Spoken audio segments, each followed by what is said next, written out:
Alors je vais vous lire plusieurs poèmes de différents recueils que j'ai écrits. Aussi, j'ai eu la chance de participer 2 fois à une anthologie de poésie qui commandée par le Printemps des Poètes. Donc ça va être un mélange de ces poèmes et pour finir un poème inédit, voilà, que je n'ai encore jamais lu.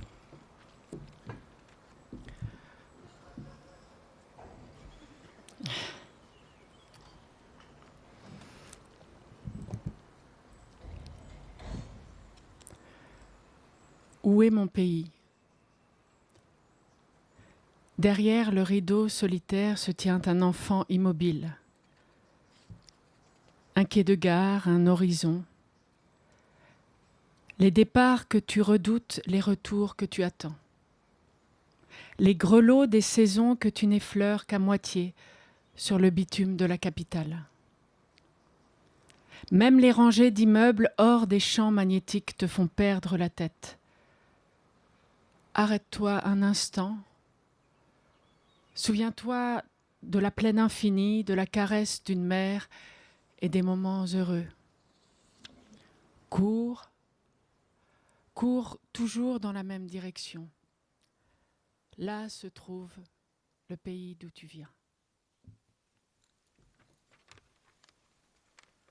Alors le prochain poème, il paraît qu'il y a 4 chèvres même, en liberté, plus ou moins, dans ce beau jardin.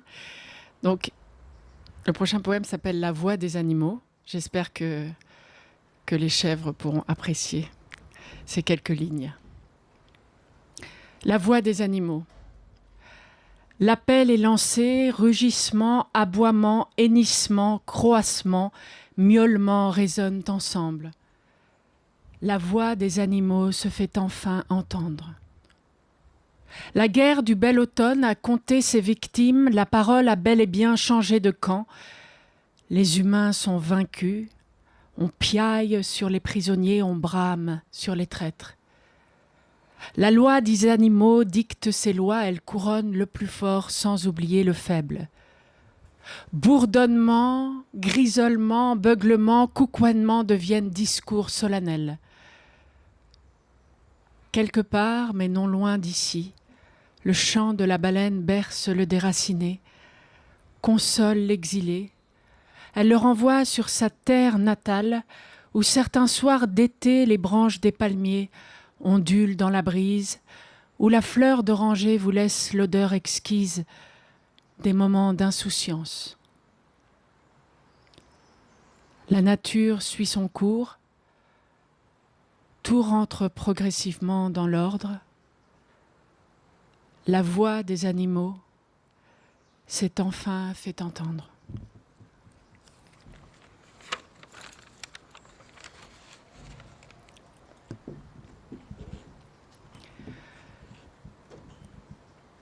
Graham Greene. J'ai eu 5 ans il y a 2 jours, c'est le début du mois de septembre. Assise avec mes parents à la terrasse du café Le Jouffroy, un vieux monsieur passe devant nous. Mes parents se lèvent en hâte et m'entraînent avec eux pour le suivre. Rue Ampère, avenue de Villiers, rue de Prony, parc Monceau. Graham Greene. Il est grand, élégant, et vu ma petite taille, il faut courir très vite pour ne pas le perdre de vue. Graham Greene. Sans savoir qui il est, je l'admire déjà. Graham Greene. Graham Greene. C'est le monsieur très grand que j'aime bien suivre avec mes parents dans les rues du quartier.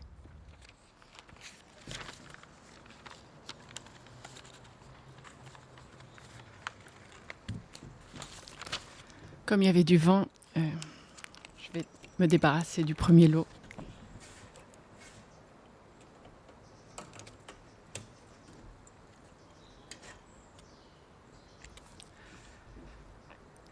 La place du Châtelet n'est pas gaie.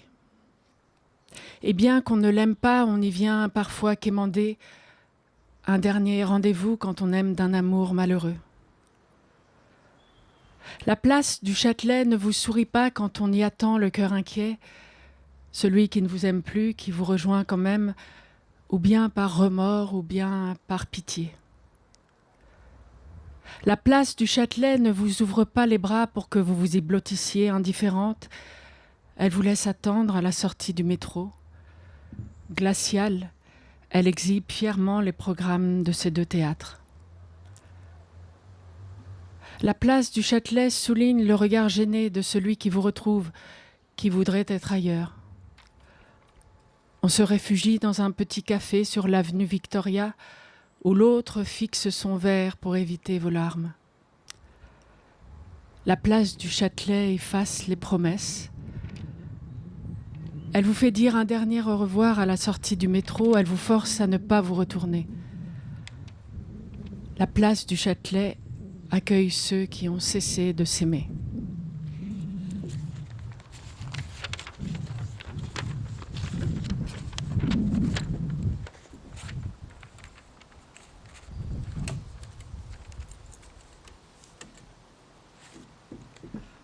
Le chien de l'autobus numéro 96.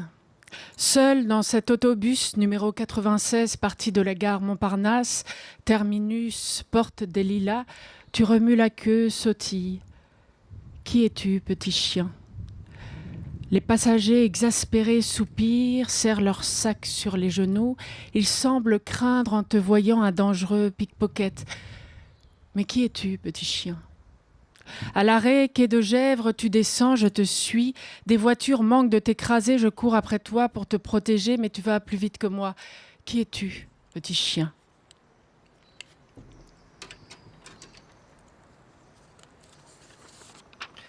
Je parviens enfin à te rattraper, puis d'une vieille ficelle qui traîne dans ma poche, j'improvise une laisse. Tu ne t'échapperas plus, petit chien. Je t'emmène chez un vétérinaire rue Ferdinand Duval. Il cherche attentivement sur ta peau le tatouage qui pourrait nous indiquer d'où tu viens. Qui es-tu, petit chien ? On retrouve ta trace et le numéro de ton maître. Tu as une identité, tu n'es plus seul. Nous savons maintenant qui tu es. Petit chien de l'autobus numéro 96.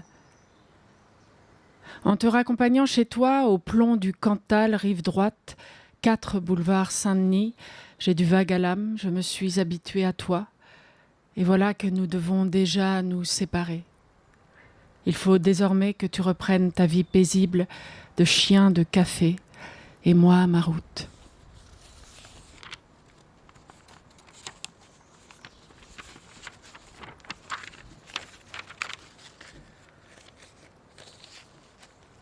L'arbre parle à l'homme.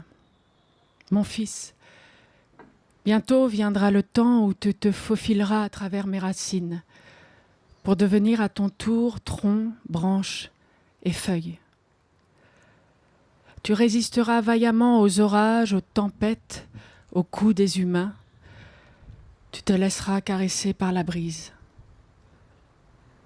Tu feras du silence ton ami, de la solitude ta force. La succession venue, mon âme s'évadera pour devenir à mon tour étoile, espace infini, l'air que tu respires à qui tu dois la vie. En attendant ce jour, mon fils, profite de ton corps, de ton esprit, de ton cœur d'homme. Aime, aime et laisse-toi aimer.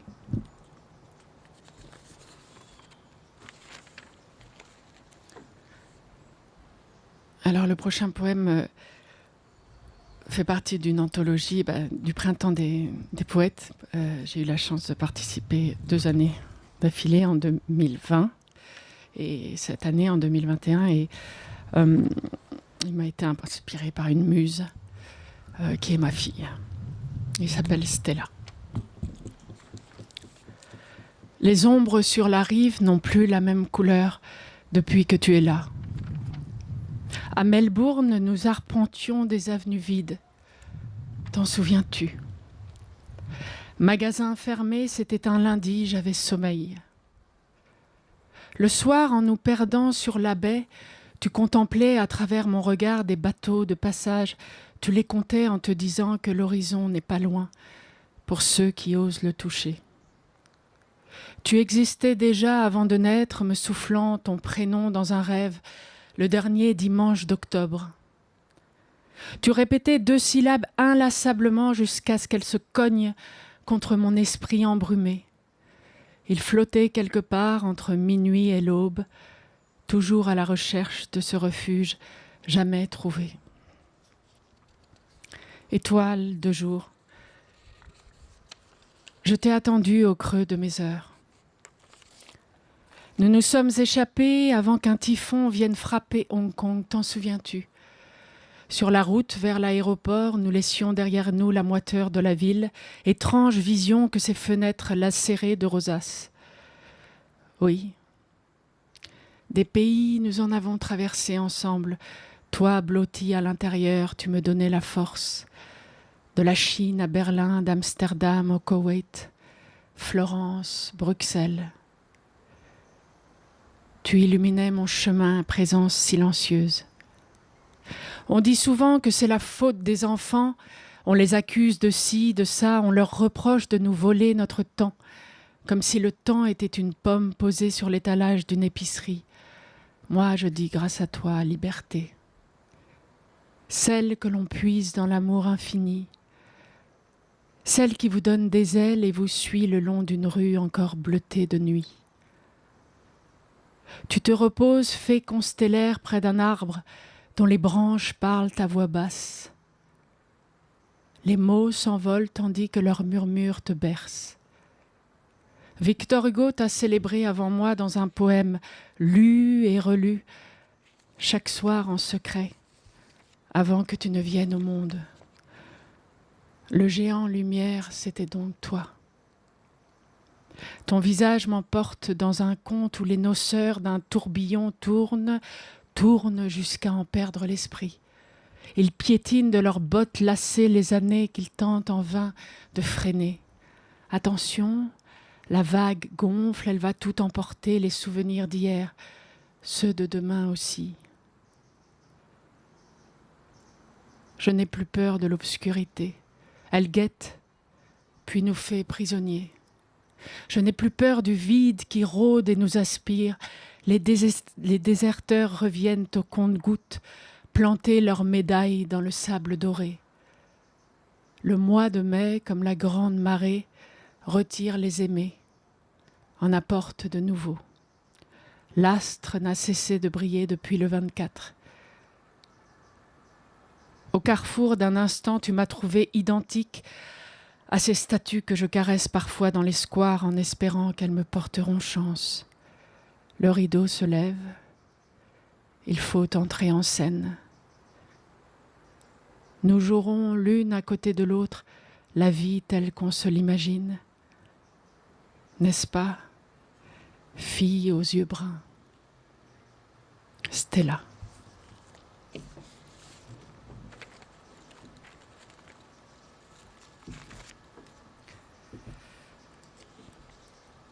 Alors les 4 poèmes qui suivent ouvrent mon deuxième recueil de poèmes, Pauvre chanson.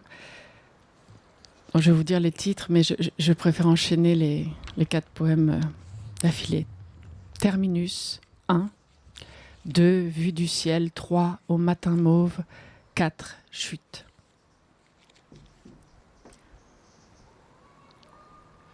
Dans le ciel d'une ville en colline, des câbles électriques tissés telle une toile d'araignée. Assis dans un bar poussiéreux, un homme est en train de boire son 7e Purple Fire. Il manque de tomber du tabouret. La blessure de ses ailes coupées au rasoir un jour lointain d'enfance lui fait mal. Il ne sait pas encore parler, mais il comprend déjà qu'il n'y a pas de place pour les anges ici-bas. Ses parents, honteux depuis sa première heure, veulent se débarrasser coûte que coûte de cet oiseau de mauvais augure. Votre fils sera comme tous les autres fils après l'opération. Cela sera vite de l'histoire ancienne, leur dit le docteur. Malgré toutes ces années passées, les cicatrices restent à vif sur ses 2 omoplates et dans son cœur aussi. On naît ange, on meurt ange, se dit l'homme en commandant son 8e Purple Fire. Suspendu au-dessus du vide, il se balance, tic-tac, tic-tac. Prendre de la distance, mieux voir le monde.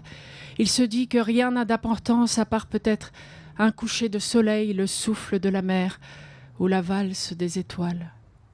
Il a fumé sa première cigarette, une marigold irlandaise, tabac brun, une nuit d'été en cachette, dans un jardin de Provence. Chaque bouffée le faisait tousser, mais c'était bon quand même. Pensée d'adolescence mêlée à la fumée blanche, chant des grillons, tout cela avait un sens. Ne pas cesser de découvrir la vie, prendre de la hauteur, ne pas trahir celui qu'on a été, ne jamais changer. Brisure du langage, un conquérant titube, un autre tombe dans l'aurore nue, il recule, la force n'est plus. Faiseur d'étincelles, courbe l'échine, se relever ne veut rien dire, la marche du matin vers la nuit ressemble souvent aux mauvais rêves. À quand la rébellion, les sourires de faïence, les pas du quotidien tels des barreaux métalliques, ceux scellés aux fenêtres du château de Loustille, perdu l'heure où tout était possible. Il est tôt, mais il fuit déjà, espoir d'une autre vie, près d'une petite montagne. La ficelle du cerf-volant s'en mêle parfois et le vent tombe, plus d'élan pour voler. Il court au loin, vers l'ailleurs qui s'en va. Basculement du jour vers l'obscurité, les peines se consument à côté de l'ennui. Nous n'avons ni maison, ni famille, ni amis, juste nos semblants de plumes sur nos ailes fatiguées. À comparer les vies, on en devient envieux.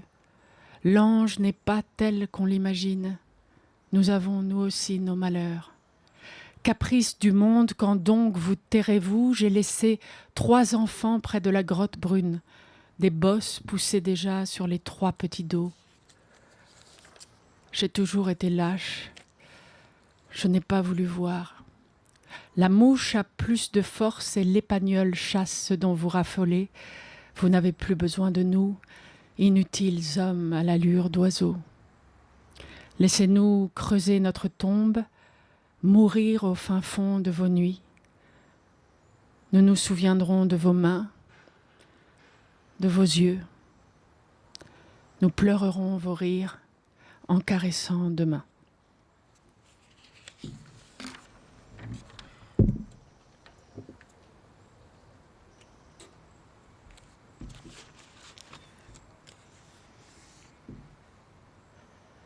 Souvent, j'aime bien me promener dans des villes imaginaires.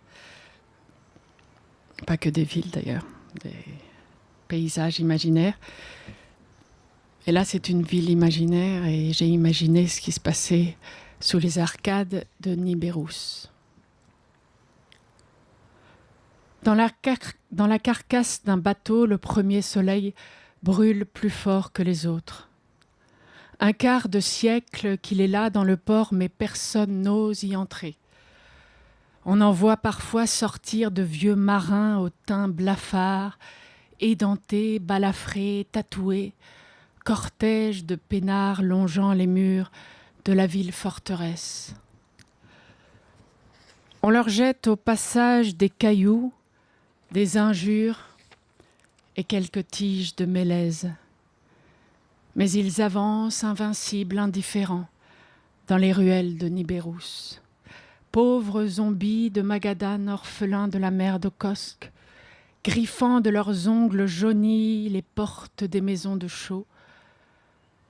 Pour quelques pièces, ils chantent sous les arcades des chansons dans une langue lointaine qui vous déchire le cœur. Puis ils repartent, l'âme lourde, jusqu'au vieux port, où ils s'engouffrent à nouveau dans le squelette du navire.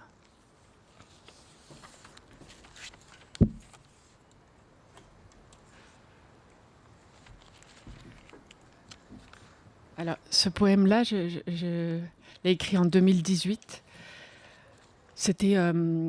J'avais été invitée à participer à un projet autour d'Apollinaire, de Guillaume Apollinaire, pour les 100 ans de sa mort, qui s'appelait Apollo 18. Et je vais vous parler un peu du projet, puis ensuite je vous lirai le poème.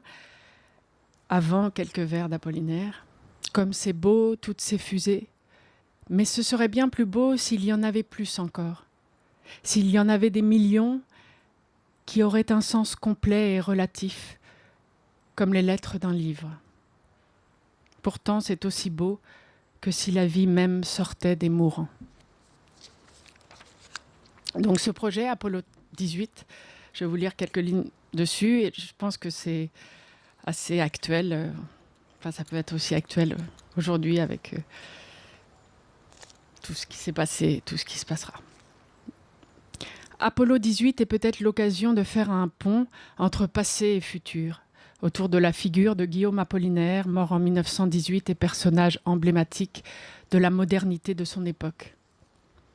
Aussi bien, c'était un projet en fait franco-allemand, donc il y avait des auteurs français, des auteurs allemands qui ont participé, et c'était un livre bilingue.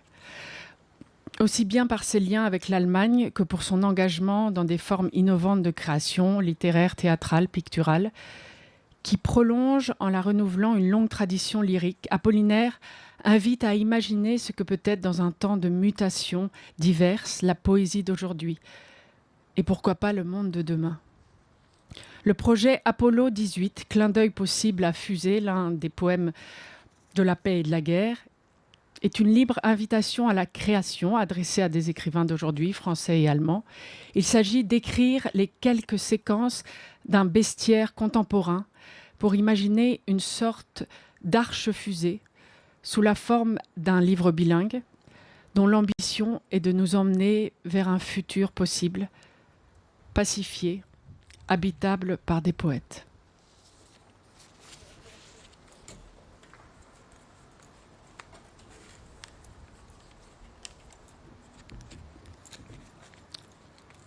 Donc mon poème s'appelle Actias Luna, qui avait été écrit pour l'occasion.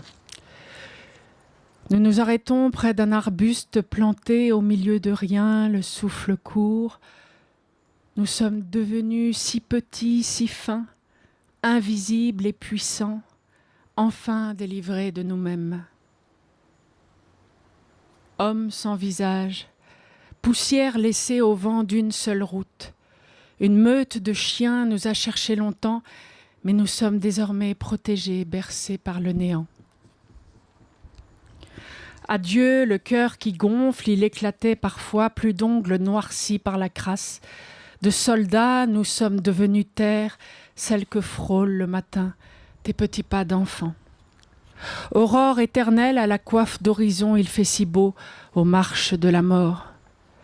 L'avenir nous appelle de mille voix comme une chanson jadis entendue. Hymne de la louve, berçant l'orphelin, les larmes s'assèchent de ce trop grand bonheur. Tandis que l'oiseau de nuit guette les derniers soubresauts du papillon lune pour le croquer d'une rage cruelle. La lumière prend sa place, nous contemplons un feu d'artifice en dévorant des gourmandises. La bave aux lèvres, nous nous approchons de la dune où s'ennuie un troupeau d'antilopes.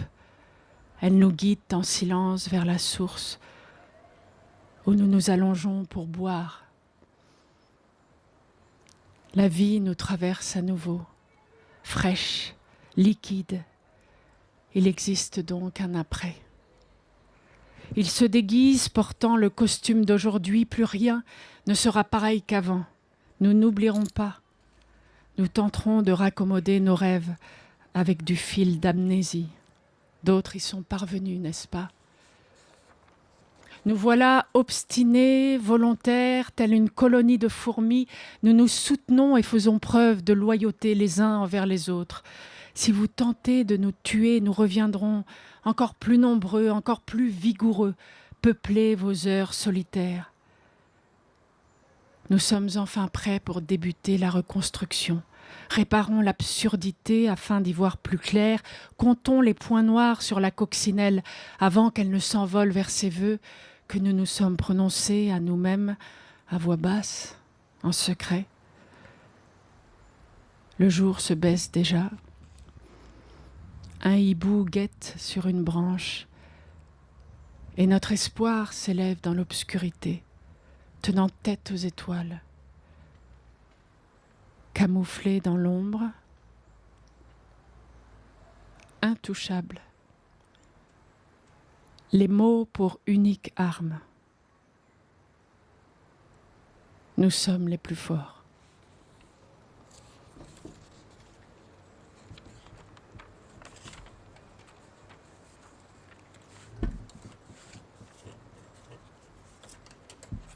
C'est pas évident de...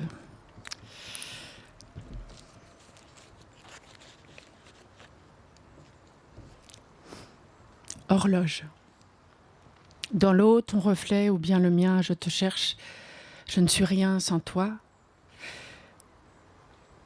Je ne peux pas te répéter à longueur de journée combien je t'aime. Tu vas finir par te lasser. Pourtant, je t'aime. Je t'aime. Et j'aime le son de ce je t'aime qui glisse à travers mes lèvres avant d'arriver jusqu'à toi. Hier, j'ai écrit dans mon cahier le mot infini plusieurs fois.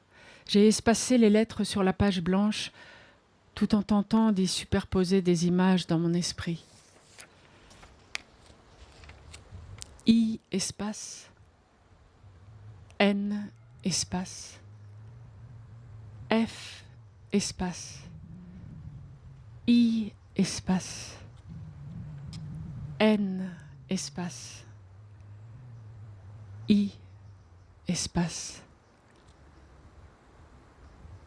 Notre fils était dans sa chambre et il construisait une horloge en assemblant des bouts de papier. C'était une horloge qui ne faisait pas bouger le temps. Le 6, le 7 et le 9 étaient écrits à l'envers. C'était une horloge qui faisait que les choses restaient et ne partaient jamais. Alors, dans mon infini, je t'ai vu. Oui, c'était toi. J'en suis sûre.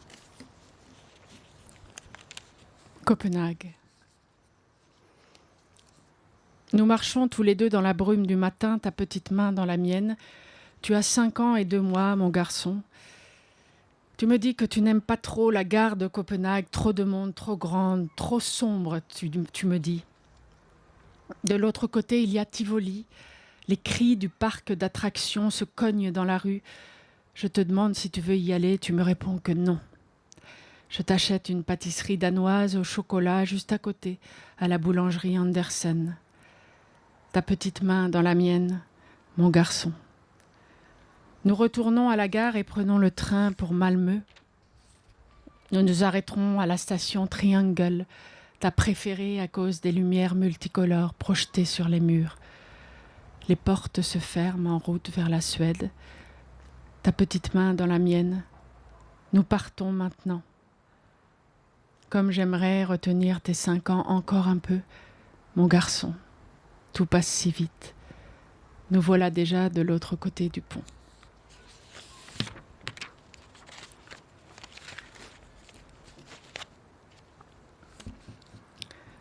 Surface plane, roche d'un désert, le guetteur guette le dernier monde. L'heure a sonné dans sa poitrine, l'attente est longue pour les damnés. Il s'accroche à sa carabine. La sève du cactus s'avère mortelle quand on la boit à fine gorgée et bien qu'on ne s'attarde pas près d'un nid de charognard, le corps trop faible lutte et se désagrège. Dans la valse de poussière, le guetteur guette le dernier monde. Mais le brouillard se fait certain, on ne distingue plus très bien les rameaux et la croix. Il faut briser tout ce silence avant que la terre ne s'écroule. L'épine fouette si bien le sang en lui redonnant goût à la vie qu'il est inutile de cacher la scabieuse au dos de l'hexagone.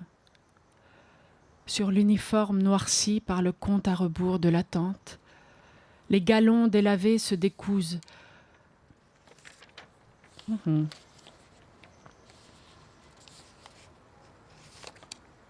pour se perdre dans la steppe.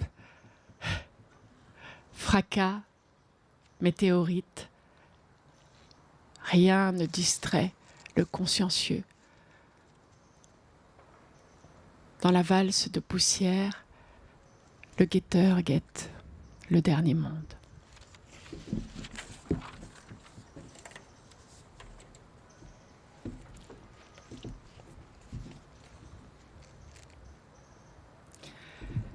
La fille à la balafre. Sur les trottoirs d'une ville brisée, elle déambule, la fille à la balafre.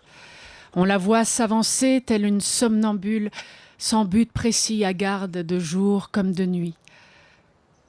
On s'écarte sur son passage car vous comprenez, elle nous fait un peu peur cette fille-là, avec sa grande entaille sur la joue et ses yeux noirs de jais. Certains disent qu'elle est la fille d'un pirate et d'un aigle. Elle aurait échoué sur les bords du fleuve un soir de novembre. D'autres prétendent qu'elle est née sur la lune. Et ayant perdu l'équilibre alors qu'elle était fillette, elle tomba sur la terre au milieu de la brousse. C'est là, dit-on, qu'un léopard la griffant au visage lui porta la marque indélébile. Puis elle vendit son corps pendant de longues années dans plus de 1000 contrées pour arriver jusqu'à nous. Elle a néanmoins la démarche d'une reine qui aurait tout perdu. Ses vêtements sont des haillons, ses longs cheveux aussi rêches que la corde. Tout le monde ignore qu'une roue tourne sans cesse dans son esprit, une roue semblable à celle sur laquelle souvent elle fut accrochée, sous le chapiteau d'un cirque au fauteuil défoncé. Elle faisait un numéro avec celui qu'elle aimait. C'était toujours le même numéro dans des salles obscures, sur des pistes aux lumières bleues. Lui lançait les couteaux. Elle était accrochée sur la roue. Chaque fois, il y avait un grand silence quand il lançait les couteaux. Mais elle avait confiance en lui. Il était son amour.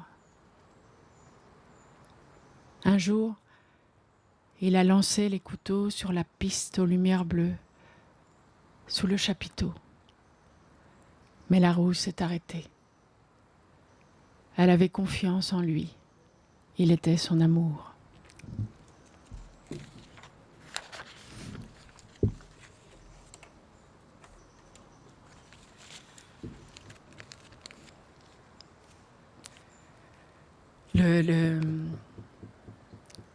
Le prochain poème est paru dans l'anthologie de poésie de cette année, du Printemps des poètes, et qui a été inspiré par... j'ai eu la chance du premier confinement d'être pas dans la ville.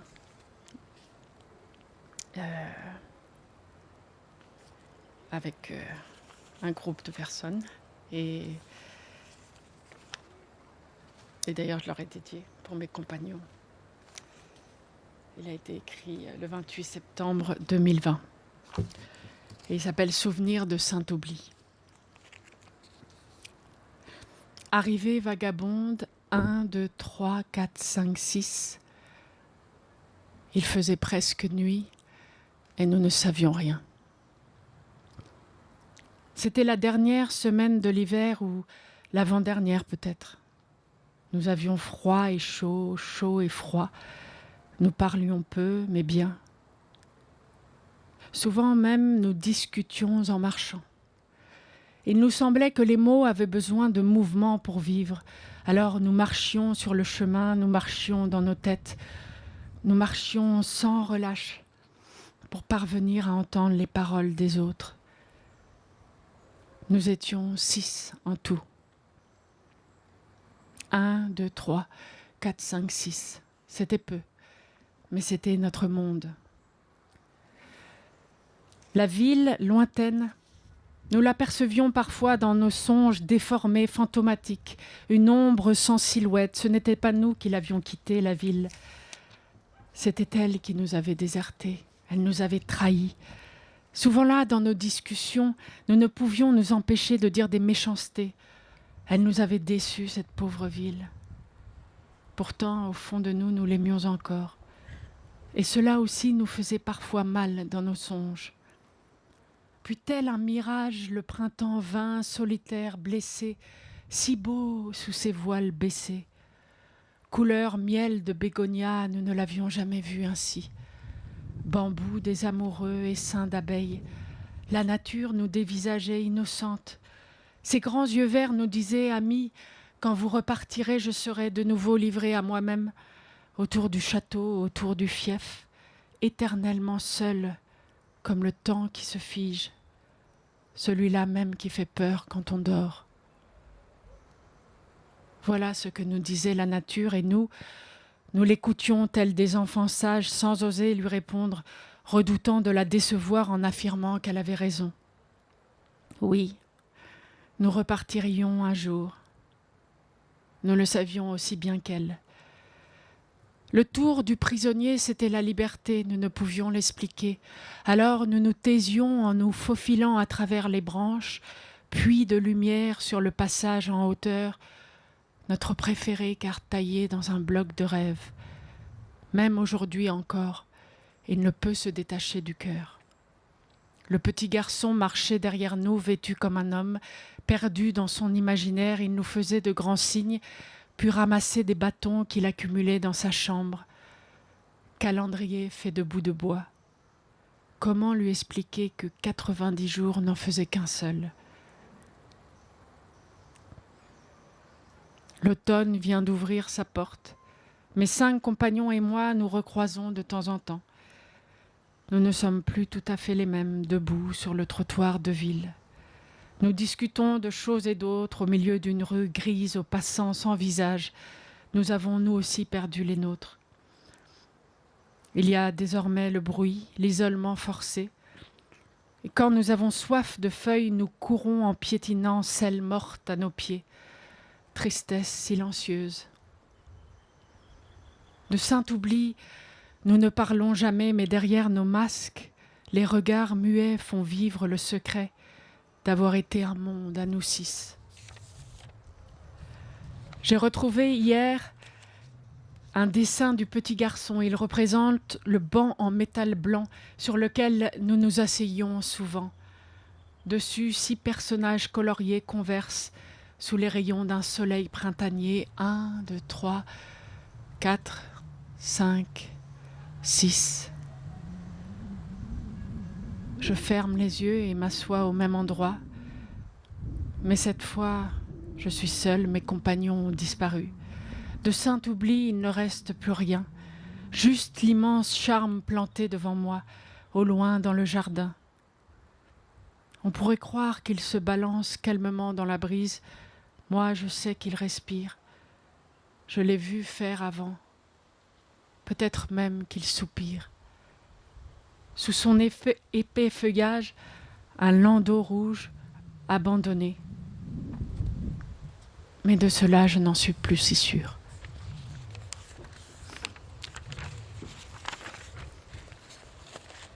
Voilà.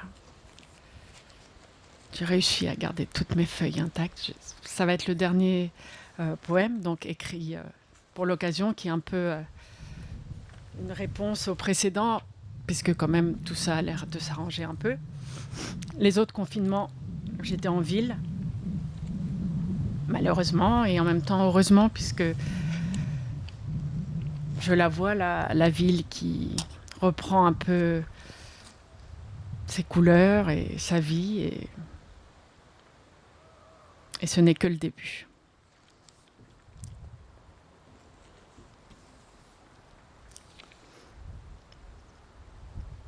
Hymne de la ville. Dans mes rues s'éloigne l'ombre des passants, sans penser, sans regarder. On rase les murs. La ville, c'était moi. Tout le monde m'aimait, me détestait parfois, mais les battements de cœur, les rendez-vous cachés, les soirées éternelles, c'était moi. J'étais la ville faite de 1000 lumières avant qu'on ne m'éteigne. J'étais l'espérance de ce qui peut arriver avant qu'il n'arrive plus rien. Je me demande parfois si je suis à l'endroit où je dois être, puisque j'y ai toujours été. frôler l'épaule de celui qui glisse sur la pente, rue du Faubourg du Temple, République, lui dire « Je suis là, je suis ta ville, ne t'inquiète plus. De ta solitude naîtra ce que tu es vraiment, fais-moi confiance. Une ville, ça en a vu des choses. » Mais il ne m'écoute pas. Les années d'avant se tiennent par les mains, elles lui font face. Les années d'avant lui tournent autour en lui pinçant les bras. Il pleut ce jour-là, il saisit son parapluie et leur donne des coups. Les années d'avant tombent les unes après les autres comme évanouies. Puis il court jusqu'à perdre haleine, s'enfuir de ces années qu'il n'a jamais aimées. Il court ainsi jusqu'à l'autre rive sans se retourner une seule fois pour voir ce qu'a bien pu être son passé. Une ville n'aime pas se raconter. J'ai tant de choses à dire pourtant. Rattraper ceux partis il y a longtemps, trop tôt, trop loin. Où sont-ils à présent? Chemin de laurier dans un paradis mauve, ainsi je m'imagine ce que je ne connais pas. La tige d'herbe perfore le bitume. Elle a gagné la bataille, larmes de joie filant sur ma joue sale. La nature est plus forte que moi, je le sens, je le vois. Mes artères désossées cherchent l'arbre ami, mais le verre manque ici, et les amis aussi. Je revais mon manteau en attendant que cela passe, puis j'attends. J'attends. Une ville, ça ne compte pas le temps. Coincée dans une éternité aux vapeurs de diesel, je les regarde, tous ces gens. Me connaissent-ils vraiment ou bien font-ils semblant? Une petite fille blonde sur l'avenue me fait un signe de la main. Elle semble m'avoir reconnue. Étoile filante. Le fleuve me transperce, me donnant un faux air de tranquillité. Interdite pour moi les promenades le long des berges, alors que c'est la même où j'ai vu le jour. Je n'étais rien avant d'être une ville. Devantures fermées, grilles cadenassées, visages cachés, je peux m'évader, disparaître, sans qu'ils ne se rendent compte de rien. La mer se déploie sous mes allées de goudron. Je joue le bercement des vagues inlassablement. Dans mon silence citadin, je trace l'horizon rêvé, juste au-dessus d'un océan qui n'existe pas. L'océan des boulevards, l'océan de l'heure bleue, celui des carrefours de nuit. Et cette étendue me rappelle qui je suis, une ville qui pleure sa liberté perdue. Je veux moi aussi courir dans ces prairies lointaines, sentir la rosée à mes pieds, parler aux chiens qui s'ennuient là-bas près de l'enclos, lui conter d'où je viens, le distraire avec mes histoires de trottoir. Mais tous ces immeubles me bouchent la vue, je reviens à la réalité. De longues files d'attente devant les pâtisseries, on achète des gourmandises, l'œil hagard, comme si c'était le seul plaisir qu'il restait. Et mon pouls bat au rythme de la lassitude. Au monde d'avant, moi je préfère la vie, celle qui coule imperturbable dans mes veines. Une ville ne meurt jamais, qu'elle soit morte ou vivante. Les couvre-feux ne me font pas plus mal qu'un frisson. Il faut fermer les yeux un bref instant. L'aurore est déjà là, son pâle visage tourné vers moi, fier sur ses jambes trop maigres. L'aurore de la ville pour ceux qui s'aiment. N'est-elle pas la preuve que la joie n'a pas dit son dernier mot? Je les vois, ces deux-là, redescendant la butte, rue de Steinkerque, jusqu'à la station Anvers. Ils se font des promesses de celles qu'on ne peut dire qu'avec les yeux, quand les mots manquent, tellement on est heureux. Un baiser à l'entrée du métro, Au revoir pour mieux se retrouver plus tard, quand le ciel se teintera de rose ce soir. Je pourrai enfin me reposer un peu en sachant que les beaux jours reviendront, que les masques tomberont, que les sourires illumineront mes passages et mes quais. Une ville, ça renaît. Je l'ai déjà fait, je le sais. J'étais une ville. Je suis une ville. Je serai Paris.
Merci beaucoup, Peter Van Paul.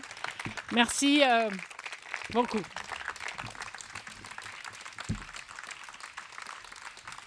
Et merci au Printemps des Poètes. Et à 17h, il y a une autre lecture de Cyril Dion. Et voilà.